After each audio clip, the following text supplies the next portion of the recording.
سلام علی عبادی الذین اصطفی اما بعد۔ حضرات علماء کرام، بزرگان ملت، برادران عزیز، حضرت انس رضی اللہ تعالی عنہ روایت فرماتے ہیں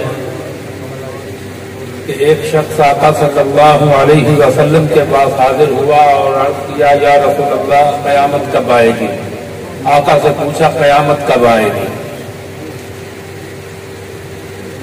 آقا نے فرمایا کہ تم نے قیامت کی کوئی تیاری بھی کر رکھی ہے جو قیامت کا پوچھتے ہو، قیامت کب آئے گی؟ عرض کیا کہ آقا تیاری بیاری تو کوئی نہیں ہے، بس اللہ اور اللہ کے رسول سے محبت رکھتا ہوں۔ آقا نے فرمایا، جا پھر تو انہی کے ساتھ ہوگا جن کے ساتھ تیری محبت ہے۔ حضرات علماء کرام، بزرگان ملت، برادران عزیز، مادہ پرستی، افراتفری، نفسا نفسی کے اس دور میں عقیدہ ختم نبوت کے محاذ پر ان اکابر کا اور آپ کا یہاں آنا بہت مبارک بات کا مستحق ہے۔ مجھ سے پہلے تلاوت سے پہلے نعت میں اور نعت سے پہلے دو مقررین نے جو باتیں کی ہیں میں انہی کو آگے بڑھاؤں گا۔ ایک تو یہ کہ قادیانی مسئلہ صرف دینی عقائد کا مسئلہ نہیں، سیاسی مسئلہ بھی ہے، اور ہمارے حکمران ایسے حالات میں لارڈ طارق احمد برطانوی وزیر مملکت کا خیر مقدم کر رہے ہیں، جناب وزیر اعظم اور جناب وزیر داخلہ سے آ کر کے وہ ملاقاتیں کرتا ہے اور لندن میں بیٹھ کر پاکستان اور اسلام کے خلاف ہر رسائی کرتا ہے۔ حضرات محترم، 7 ستمبر ایسے حالات میں منایا جا رہا ہے کہ 4 اگست کو سرکاری سطح پر اعلان ہوا کہ موسیو ظفر اللہ خان، سابق وزیر خارجہ قادیانی، قرارداد پاکستان کا بانی اور قرارداد پاکستان کا محرک ہے۔ حضرات محترم، آسیہ مسیح نامی خاتون کو سزا ہونے کے باوجود ملک سے فرار کرایا جاتا ہے، اور جناب نگر ربوہ کے عبد الشکور چشمے والے کو سزا کے باوجود ملک سے فرار کروا کر کے بیرونی طاقتوں، لابیوں اور NGOs کے ذریعے سے امریکی صدر سے ملاقات کرا کے پاکستان کے خلاف بدزبانی کرائی جاتی ہے۔ میں آپ کو یہ بتانا چاہتا ہوں کہ 7 ستمبر کا دن، اس کے پیچھے سیدنا حبیب ابن زید انصاری رضی اللہ تعالیٰ عنہ، پہلے شہید ختم نبوت سے لے کر جنگ یمامہ تک، جنگ یمامہ سے لے کر 1953 تک، 1974-84 تک کے شہداء کی ایک لائن لگی ہوئی ہے۔ 1953 کے شہداء ختم نبوت اپنی جان کی بازی نہ ہارتے، اور سید عطا اللہ شاہ بخاری یہ نہ فرماتے کہ میں نے 10,000 شہداء کے خون کے نیچے ایک ٹائم بم چھپا دیا ہے جو وقت آنے پر پھٹے گا، اگر میں زندہ رہا تو دیکھ لوں گا، ورنہ میری قبر پر آ کر بتا دینا۔ حضرات محترم، وہ مبارک دن بھٹو کے ہاتھوں آیا، مولانا عبدالرؤوف فاروقی نے اور بعد والے مقررین نے بھٹو کا ذکر کیا، کچھ باتیں رہ گئیں۔ بھٹو نے اڈیالہ جیل میں، ضیاء الحق کے دور میں اڈیالہ جیل میں جب آخری اپنی زندگی کی آخری ایام اسیری گزار رہے تھے تو کرنل رفیع جو ڈیوٹی آفیسر تھے ان سے کہا کہ قادیانی پاکستان میں وہ مرتبہ حاصل کرنا چاہتے ہیں جو یہودیوں کو امریکہ میں حاصل ہے۔ حضرات گرامی،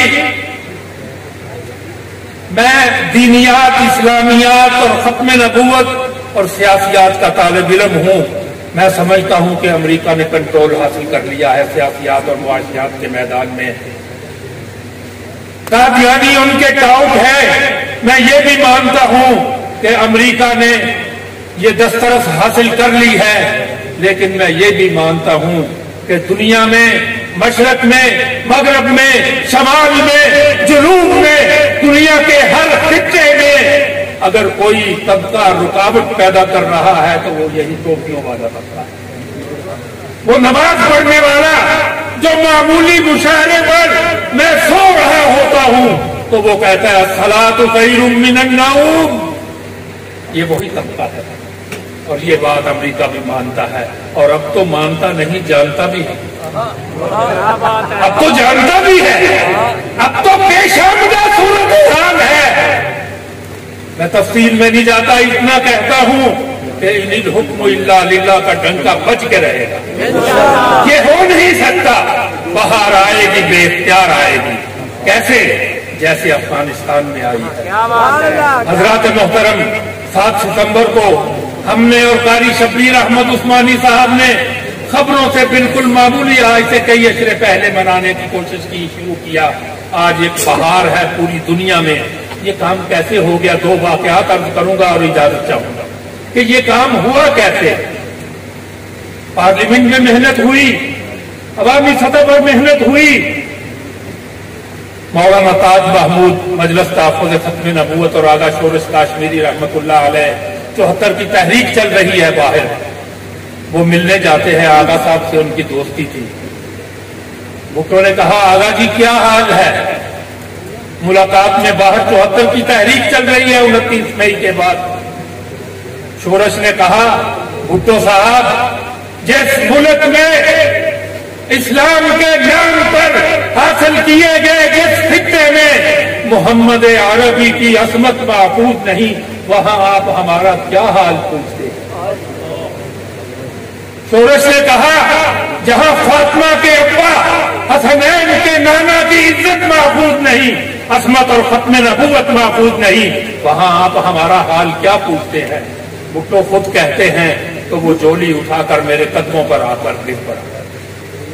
بھٹو خود کہتے ہیں کہ شورش مرحوم اٹھے اور جولی اٹھا کر میرے قدموں پر گر پڑے اور ہاتھ جوڑ کر کہنے لگے کہ قادیانیوں کو اقلیت قرار دے دو.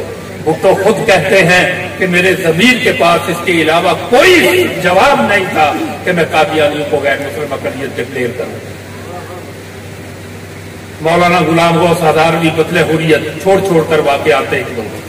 مولانا غلام غوث ہزاروی رحمت اللہ علیہ پنڈی میں جامعہ فرقانیہ میں اپنی جماعت کی میٹنگ میں مشغول تھے کہ بھٹو کا فون آیا کہ مولانا تشریف لائیے پرائم منسٹر ہاؤس، مجھے ضروری کام ہے. مولانا نے فرمایا میں اپنی جماعت کے کام میں مصروف ہوں، تحریک چل رہی ہے. بھٹو نے کہا مولانا مجھے تحریک سے متعلق ہی آپ سے ایک کام ہے، رہنمائی لینی ہے. چنانچہ مولانا ہزاروی رحمت اللہ علیہ تشریف لے گئے. بھٹو نے اپنی بیگم نصرت بھٹو کو بلایا. بیگم نصرت بھٹو، ذوالفقار علی بھٹو اور مولانا غلام غوث ہزاروی قتل حریت، یہ 3 بیٹھے ہوئے ہیں. اور بھٹو کہتے ہیں مولانا میری بیگم نے 3 راتوں سے مجھے سونے نہیں دیا. کچھ قادیانی سہیلیاں ہیں اس کی، انہوں نے اس کو گمراہ کیا ہوا ہے اور یہ مجھے کہتی ہے کہ قادیانیوں پر غیر مسلم اقلیت کا ظلم نہ کرنا. مولانا آپ اسے سمجھائیں، اس کے اشکالات دور کریں، اس کے اعتراضات کا جواب دیں. مولانا نے 5 گھنٹے صرف کر کے بھٹو کے سامنے نصرت بھٹو کے ہر سوال کا جواب دیا. تاریخ گواہ ہے کہ جب وہ مطمئن ہو گئی، اس نے دیکھ لیا، ہر سوال کا جواب پا لیا، تو اس نے اپنے خامن سے مولانا کے سامنے کہا اگر یہ بات ہے تو پھر دیر نہ کیجیے. کیسے کیسے محنت ہوتی ہے. پھر نصرت بھٹو کہتی ہے مولانا میں پردہ نہیں کرتی، سر پر دوپٹہ نہیں لیتی، میں جہنم میں تو نہیں جاؤں گی. مولانا نے فرمایا اگر تو اس کا انکار نہیں کرتی اور عمل میں کمزور ہے تو تم معافی مانگ، تو بخشی جائے گی، اور اگر تو انکار کرتی ہے تو معاملہ دوسرا ہے. حضرات گرامی، ہر پہلو سے محنت ہوئی ہے. یہ لابنگ ہے. یہ ذہن سازی ہے، یہ آج FTF اور ورلڈ بینک اور IMF ان کی پالیسیاں لاگو کر کے مدارس اور مساجد کو کنٹرول کرنے کی کوشش ہو رہی ہے، اور صرف کلیدی عہدوں پر نہیں، پاکستان کے ہر شہری اور پاکستانی حکومت کے ہر کارے اور ہر ملازم چھوٹے بڑے کے لیے آئین کی بالادستی کو تسلیم کرنا ضروری ہے۔ جو تسلیم نہیں کرتا وہ ملک کا غدار تھا، ہے اور رہے گا۔